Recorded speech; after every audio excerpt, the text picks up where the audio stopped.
तेलंगाना तक न्यूज़ में आप तमाम का खैर मकदम में बढ़ते हैं। खबर की जानिब चिवल्ला में KTR ने किया रियासती हुकूमत के ख़िलाफ़ धरना। बताया गया कि किसानों के कर्ज माफ़ी के ऐलान के चलते हुए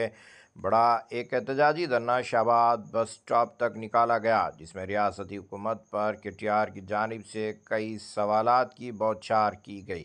उन्होंने बताया कि वक्त वक्त पर बदलते हुए रकूम के एदाद पर एक सवाल उठाया। इस मौके पर यादैया MLA को पार्टी बदलने पर भी उन्होंने सवालात से घेरा। बताया गया कि सबिता इंदिरा रेड्डी की हालिया दिनों में असेंबली में की गई बेइज्जती का भी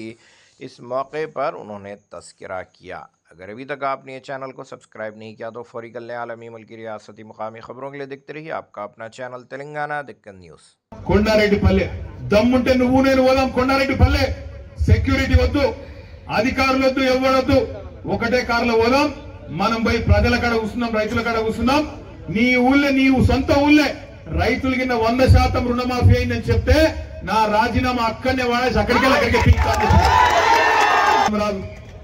నేను ఇంకొక మాట కూడా అన్నా సరే కొండారెడ్డిపల్లె పోయేందుకు నీకు ముఖం లేకపోతే కొడంగల్ పోదాంపా కొడంగల్ పోదాం కోస్గి పోదామా దౌలతాబాద్ పోదామా బొమ్మరాజ్పేట పోదామా ఇంక్యాడికి పోదామా చెప్పు గుండమల్లి పోదామా యాడికి పోదామా చెప్పు ఆ మండలం పోయి కూసుందాం ఎంత అయింది రుణమాఫీ ఎక్కడన్నా ఒక్క ఊళ్ళో ఒక్క మండలంలో 100% అయిందని నువ్వు చెప్తున్న మాట నిజమైతే నేను రాజకీయ సన్యాసం తీసుకుంటా అని చెప్పి కూడా రేవంత్ రెడ్డి గారిని అడిగిన స్పందన రాదు ఎందుకంటే పచ్చి దగాబాద్ ముచ్చటాన్ని ఆయనకు కూడా తెలుసు ఇక అన్నింటికన్నా హైలైట్ ఏంటంటే 49,000 కోట్లకెళ్ళి మొత్తానికి 17,700 కోట్లకు కట్ చేసుకుంటా కోసుకుంటా తీసుకొచ్చారు మేమందరం ఏమనుకున్నాం 17,000 కోట్లు నిజంగానే పడ్డాయేమో అకౌంట్లో మేము అనుకున్నాం నిన్న ఉప ముఖ్యమంత్రి బట్టి విక్రమార్క గారు సావు కబురు సల్లగా చెప్పిండు ఆ బ్యాంక్ వాళ్ళ మీటింగ్ పెట్టిండు మళ్ళా అలా ఉపన్యాసాలు చెప్తుండే ఇంగ్లీష్ లో ఎవరు బట్టి విక్రమార్క గారు రైతులకు ఇంగ్లీష్ రాదు కదా చెప్పేటోడు లేడు కదా అనుకున్నాడు వచ్చిన వాళ్ళకి చదువుకున్న వాళ్ళు ఉన్నాం కదా కొంతమంది ఇగో మేము మీకు ఇప్పటివరకు 7,500 కోట్లే పడ్డాయి రైతుల ఖాతాలల్లా మిగతాయి కూడా ఇవ్వాలే జర మనం సర్దుబాటు చేసుకుందాం అని మాట్లాడుతున్నాడు ఉప ముఖ్యమంత్రి బట్టి విక్రమార్క ఒక్కసారి నేను మిమ్మల్ని ఆలోచించమని అడుగుతున్నా ఎక్కడ 49,000 కోట్లు ఎక్కడ 7,500 కోట్లు అంటే ఎంత 7వ వంతు కూడా కాలే కానీ సిగ్గులేని ముఖ్యమంత్రి సిగ్గులేని ప్రభుత్వం ఇవాళ రైతులను మోసం చేసే క్రమంలో ఇక్కడికే దీన్ని ఖతం చేసే క్రమంలో ఆలోచన చేస్తా ఉన్నారు మీరు చూడండి నేను ఇవాళ మీకు చేవెళ్ల వేదికగా చెప్తా ఉన్నా ఇప్పుడు మళ్ళీ డ్రామాలు ఆడుతున్నారు చేస్తాం మమ్మల్ని నమ్ముని చేస్తాం మేము కట్టుబడి ఉన్నాం అని చెప్పి తప్పుడు కూతలు కూస్తా ఉన్నారు నేను చేవెళ్ల రైతన్నలకు రంగారెడ్డి జిల్లా రైతన్నలకు వికారాబాద్ జిల్లా రైతన్నలకు మేడ్చల్ జిల్లా రైతన్నలకు రాష్ట్ర వ్యాప్తంగా ఉన్న రైతన్నలకు ఒకటే వికాదు శాసించి తెచ్చుకోవాలి మోసం చేసి గల్లవట్టి నిలదీయాలి ఇందాక స్వామి గౌడ్ గారు ఒక మంచి మాట చెప్పిండు ఏమన్నాడు 2 లక్షల మీద రుణం ఉంటే మీదికెళ్ళి ఉన్నదంతా కట్టుండ్రి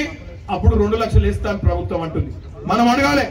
ముందు నువ్వు కట్టు 2 లక్షలు అతనికి నేను కట్టేది నేను కట్టుకుంటా అది మా బాధ ఏదో నేను పడతా అనే మాట రాష్ట్రంలోని రైతులు చెప్పాలి మన నర్సాపూర్ లో మా ఎందుకంటే సబితక్క చెప్పిందని ఇంద్రన్న విగ్రహం కడ పెడతారు కుప్ప గిట్టు ఉందా చూడండి లేకపోతే వస్తా లేకపోతే అట్లకెళ్ళి పోతా అంటాడు మళ్ళీ చూడండి కాబట్టి ఇదంతా కూడా ఎందుకు చెప్తుందంటే ఆషామాషి కాదు ప్రతి రైతుకు రుణమాఫీ అయ్యేంత వరకు బీఆర్ఎస్ పార్టీ నేను వదిలిపెట్టదు రైతన్న వదిలిపెట్టడని ముఖ్యమంత్రి గారిని ప్రభుత్వాన్ని మరొకసారి హెచ్చరిస్తూ ప్రతి ఒక్కరం కూడా ఈ రోజు రైతన్నల కుటుంబాలకి అండగా ఉండాల్సిన మనమందరం కూడా రైతు కుటుంబాల నుండి వచ్చిన వాళ్ళమే రైతు బంధు ఎగరగొట్టేసి రుణమాఫీ అన్నది ఎగరగొట్టేసిండు రైతు బంధు ఈయనకి కమిటీ వేయాలంట రుణమాఫీ ఈయనకి కూడా కమిటీలు వేస్తాడంట ప్రతిదానికి కమిటీ అని కమిటీలు వేసి కార్యాపన చేస్తున్న రేవంత్ రెడ్డి గారి పాలన చూసినాము మరొకసారి నిజంగానే అవినాష్ చెప్పినట్టు ఇప్పుడు మాట్లాడుతూ ప్రతి ఊర్లో పోతే అయ్యో కేసీఆర్ని ఓడగొట్టుకుంటున్నా కేసీఆర్ ఉన్నప్పుడు బాగుండే ఇట్లా అవుతుంది అనుకోలేము ఎప్పుడు వస్తాయి ఎలక్షన్ అని అడుగుతున్నారు మనకన్నా ఎక్కువ జనాలు అడుగుతున్నారు ఎప్పుడు దించేద్దాం ఎప్పుడు వస్తుంది ఇట్లా వస్తుంది అనుకోలేదు ఏదో అన్నాడు కదా చేస్తాడు అనుకున్నాం ఇట్లా చేస్తాడా ఇట్లా తిడతాడా ఇట్లా మాట్లాడతాడా అసలు ఆయన ముఖ్యమంత్రి అని మాట్లాడుతున్న విషయాన్ని ప్రతి గ్రామంలో కూడా చూస్తా ఉన్నాం ఖచ్చితంగా ఇచ్చిన ప్రతి హామీని ఒక రైతు రుణమాఫీ కాదు, ఇక్కడ కూడా ఒక డిక్లరేషన్ పెట్టినాడు ఆ రోజు వచ్చి మన చేవెళ్లలో కూడా. వాళ్ళు ఇచ్చిన ప్రతి హామీని నెరవేర్చేదాకా వెంటాడి ప్రజల పక్షాన ప్రశ్నిస్తూనే ఉంటామని మరొకసారి తెలియజేసుకుంటూ ఇక్కడికి వచ్చిన మా రైతన్నలందరికీ ప్రత్యేకంగా ధన్యవాదాలు చెప్తూ మహమూద్ భాయ్ గారు ఒక్క నిమిషం మాట్లాడతారు.